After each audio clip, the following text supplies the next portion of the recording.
All right, hello and welcome. Today I will be walking you through how I wrap my bassoon reeds to get them to look nice and pretty like so. So I'm going to take some reeds I'm going to take a blank from this. This is a blank I formed a few days ago, and I'm about to tighten the bottom wire, and then do all the things I need to do to get the reed ready to have the wrapping put on, so then that way it'll eventually look like this. So the first step is to take the reed, I dropped it, take the reed and then tighten the bottom wire, and I'm going to apply a layer of Liquitex. I use Liquitex. It is a paint gloss that you can get at your local craft store or online, and it goes on clear, or it goes on opaque, but it dries clear. And I really like it. I get a nice finish, and as far as I am aware, sorry, just reading the bottle. As far as I'm aware, it's not toxic. Unlike Duco cement, which I know a lot of bassonists use, it does explicitly state it is toxic. But as far as I'm aware, like I said, Liquitex is not toxic. So I just prefer to use that just for the peace of mind. So yeah, so I'm going to take my reed, and I'm going to take my forming mandrel, the nice long one, and I'm going to take my reed and put it on the forming mandrel, and I'm going to put it on as far as it'll naturally want to go. So when I formed my reeds, I got them all the way down to this line on my mandrel, but then of course as the reed dried and got used to its new shape of being formed, it dried in a different position, but that's okay because I'm just going to ream it later. So I'm going to get it down as far as it'll want to go. I'm going to take my pliers, and then, like I said, I'm going to tighten the bottom wire.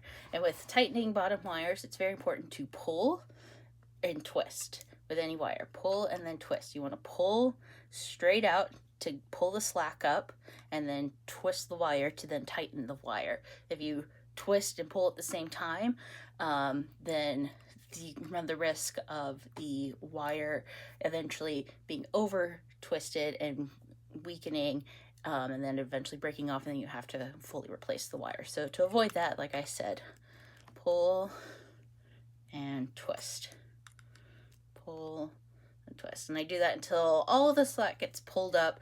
I don't want to choke the reed. I'm also going to kind of just gently kind of go over it with my pliers. I'm like barely squeezing it all, just to make sure that the cane, it knows that it needs to be in its tube shape now. So yeah, and then do one more pull, really getting nice and close to that wire. Let me turn on another light. There we go. That's much better. So yeah, so pull out the slack and then twist like so.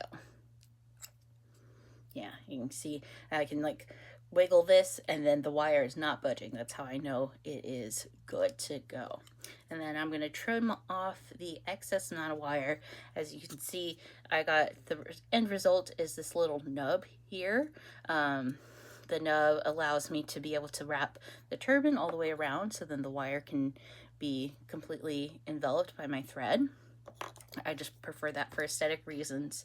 And then it also allows me, I'll show you when I wrap the reed, it gives me an anchor point to wrap my thread around.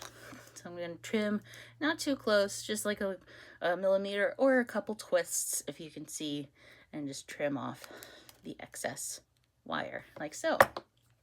So now I'm going to take my Liquitex. I keep my Liquitex as just a plain nail polish bottle that you can get on Amazon or something. And then I'm just going to take it and then apply a light layer like so.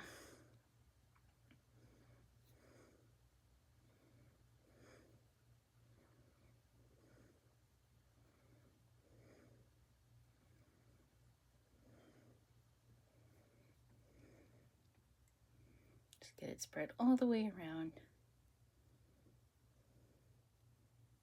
There we go. And I usually do it, like, I especially make sure I get on the side of the reed to help make sure that the reed gets sealed up. Yeah, and I usually do it on pretty much the whole body underneath the first wire of the reed. So then it's very important, let this dry, otherwise you'll have a sticky mess to deal with as we proceed on the next steps. That's okay, because if you're like me and you batch your reeds, or you have a batch of reeds going, you can just move on to the next one. So I'm going to take this, set it off to the side on my drying rack, and then I'm going to grab a reed that the Liquitex has already been dried on. And so next step is I'm going to wrap some Teflon tape around the reed to further help make sure that the reed seals. Because with my 2-wire method, I make cuts into the cane, and so it helps make sure that the reed, despite being cut into in the forming process, that it seals back up, so then no air risks leaking out, and I get a really good seal on my reeds by doing so. So I'm going to take my Teflon tape. I'm going to start towards the bottom. Usually like to place over the bottom wire and just wrap a couple layers of Teflon tape on the tube under, and then wrap it up to about eyeball. I'm not super precise, I just eyeball with this method. Just eyeball to about where the second wire would be on a traditional 3-wire reed.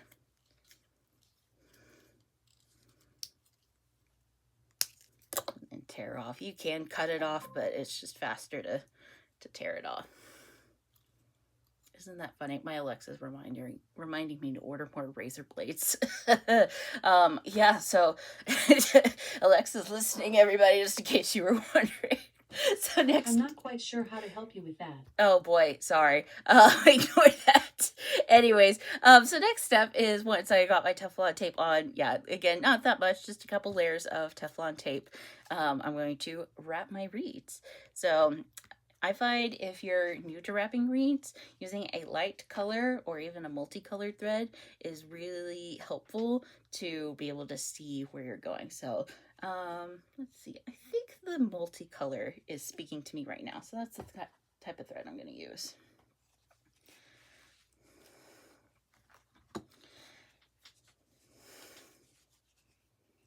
So I'm going to take my thread and kind of lick my fingertips a little bit, or you can use wax to moisten it, just something to help kind of make the thread a little bit more easier to manage. And I'm going to tie a slip knot. So this is just how I tie my slip knots. I'll kind of walk you through the steps. Slip knot, so then you can slip it out and it can come undone easily. So the way I tie my slip knots is I'll take my middle finger and my thumb, hold the end of the thread there, go over my index finger, bring the two together and across. X marks the spot, and then so then I have a loop going, and then in the loop I'm going to, here I did that wrong. So then through the loop I'm going to take my tail end, I'm going to make a loop like that, like you're tying your shoelaces, stick it through, and then grab that part and then pull it through to tighten the knot around it. So I'll do that one more time, try to help you see. I ended up getting a knot in there. Try that again. So pinch over, X marks the spot, pinch, loop, loop. Do the loop-de-loop and pull like in SpongeBob. Anyways, so yeah, so then I have my loop. So then I'm going to take the loop part, hook it on the nub of my bottom wire, and then take the tail end and then tighten it down like so. And then again, I'm going to just dampen my fingers with some saliva, or you can use wax, whichever you prefer. And then I'm going to start wrapping. So I do, I have the string on the nub of the bottom wire, and then I like to start over, like, oops, this is also why I do the slip knot. So then that way when that happens, when the thread slips off the reed, it's easy to make a new knot.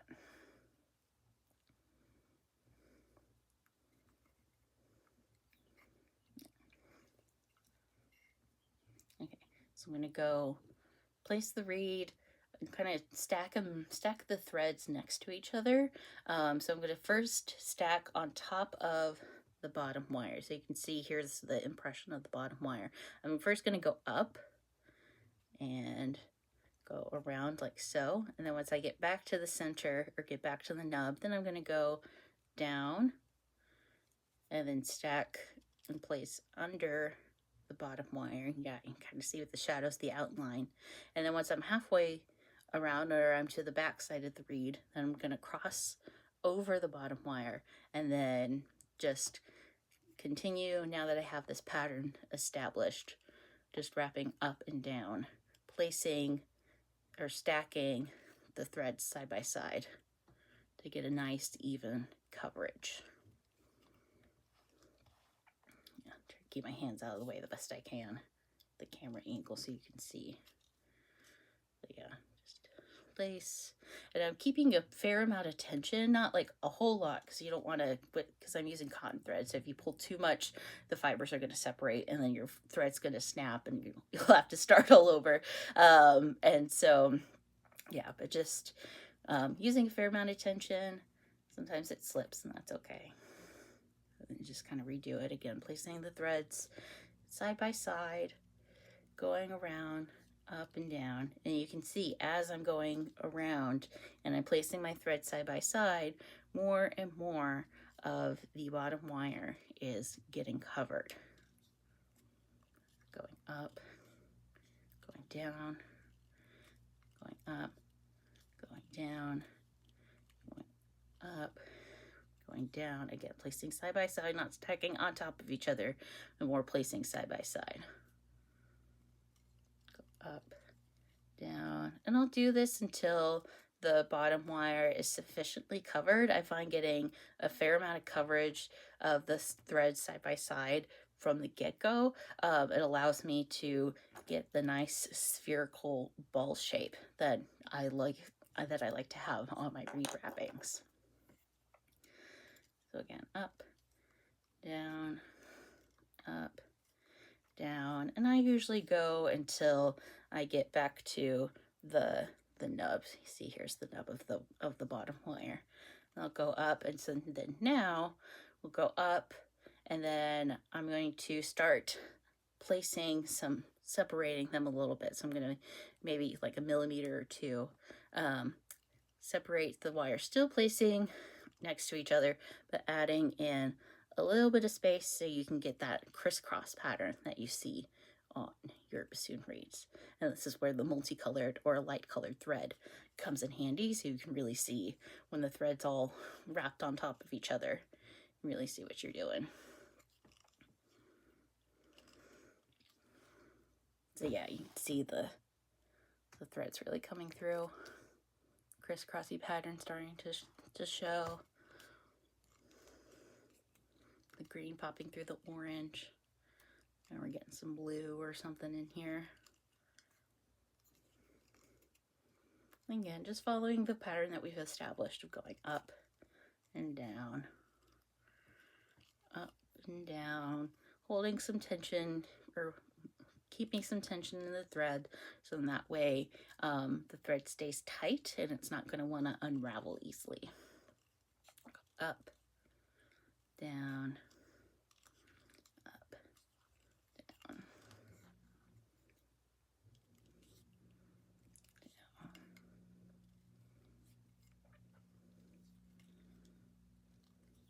And I usually try to, when I get to a certain stage or when I get to kind of this and I have some crisscrosses already going, I'll go just until I feel like it's sufficiently wrapped.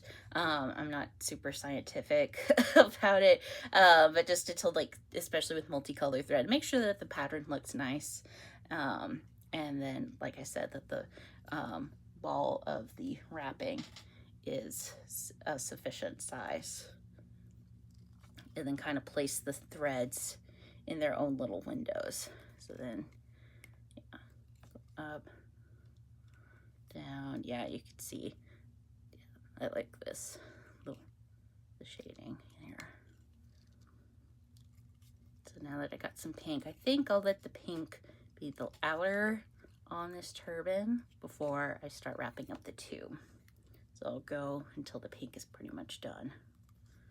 It's almost there. Okay, there, that's plenty. And then I'm like out of space on the bottom. So now I'm going to start wrapping up the tube, and then again, just a simple wrap around. I'm just twisting with my left hand and letting my right hand do all the guiding. I'm right-handed, so it's my dominant hand is doing the guiding and the placing of the thread, and my left hand is just in charge of turning the mandrel in my hand. It takes a little bit of coordination, but with some practice, you can get it. Just think like you're twisting a screwdriver or something. Yeah, and then I'll kind of, just to make sure that there's no gaps in between the threads, again, just stacking the threads on top of each other as I'm going up the reed. I'll kind of take the thread and make this like downward swiping motion just to make sure that the threads are all stacked tightly against each other. And I'll go until the Teflon tape is covered, or until it's where in my like preferred desired location on the tube of the reed. So I think it's almost there for my tastes. Do a little bit more. Okay, yeah, so that's sufficient. So now we're going to tie it off. We're just going to tie some knots around the reed. And then so I'll grab my scissors.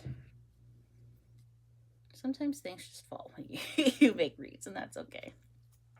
Take my scissors, cut off from the ball.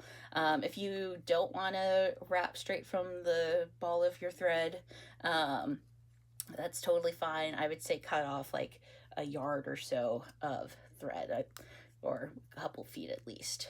So yeah, tighten, get a knot going. So I usually do, I'll have the reed in my hand like so. I'll stick up my thumb, so that's one anchor point, stick out my index finger, another anchor point, tie around the reed, another anchor point, and then I'm going to take the tail end of the thread, stick it through this loop, and just tie it off. To me, this motion is kind of similar to making those like tied friendship bracelets, like maybe you've made at summer camp or something.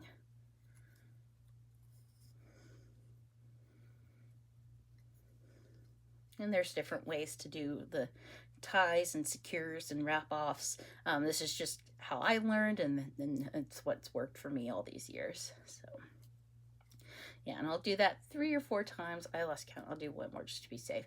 But I do multiple knots, so then that way, if your glue happens to fail, because I will put glue on the outer, to seal the thread, if the glue happens to fail and the thread starts to come unraveled, you have a few knots before the whole turban's going to completely unravel. So that's why I do 3 or 4, just for that security. And plus, just it builds up that extra friction, so then the knots really aren't going anywhere. And then cut as close as possible. Perfect. I'm going to take my Liquitex again. I'm going to apply a generous layer of Liquitex. I suppose you could do 2 layers. I just do 1 thick layer and call it a day. And again, it's going to go on kind of opaque, but you'll know it's completely dry once it's all clear and hard.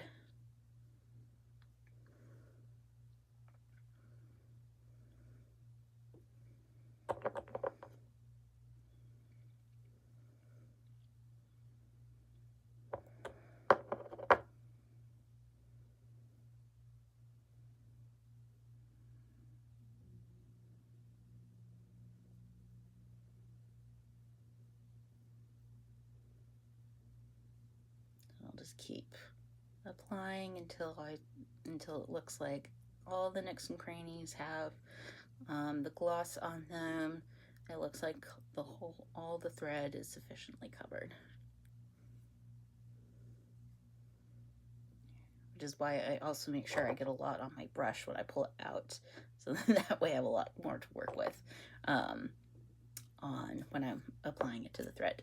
So yeah, so that's how I wrap my reed. Now from this stage, just to make sure that the glue dries, I'll let it sit for a day or two at least. Sometimes I'll even just store my reeds in this, like once the glue is dried, I'll even store my reeds like this. And then when I'm ready to open a reed, or once the glue has sufficiently dried, like here, then I'm ready to replace the top wire. So I'll go ahead and do that on this reed. So again, place it on the forming mandrel, cut off. I usually snip at the base and peel off the old wire. It's always important to change the top wire of your reed. So we don't replace the bottom wire, but we do replace the top wire. And then I like to have my wire kind of pre-cut, and then just to kind of get the wire kind of heated up and a little bit more malleable, I'll kind of rub it through my fingers a little bit. And so then I'll take it, and then for this style of reed, I wrap it around 3 times. So 1, 2, and 3. Bring back to the front, kind of pinch and twist to get the twist started going. And then again, just like with the bottom wire, you're going to pull and twist. I'm going to start just getting it tightened, and then the top wire, it should be 1 millimeter from the collar. So then, yeah, you can see this is more than 1 millimeter. So I'm going to kind of just nudge it up with my thumbnail, like so, get it where it needs to be.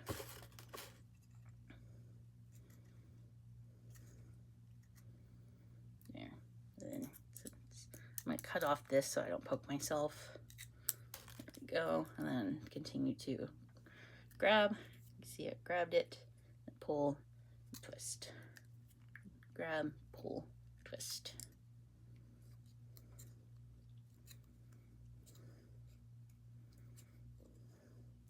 I think I damaged that. It's fine.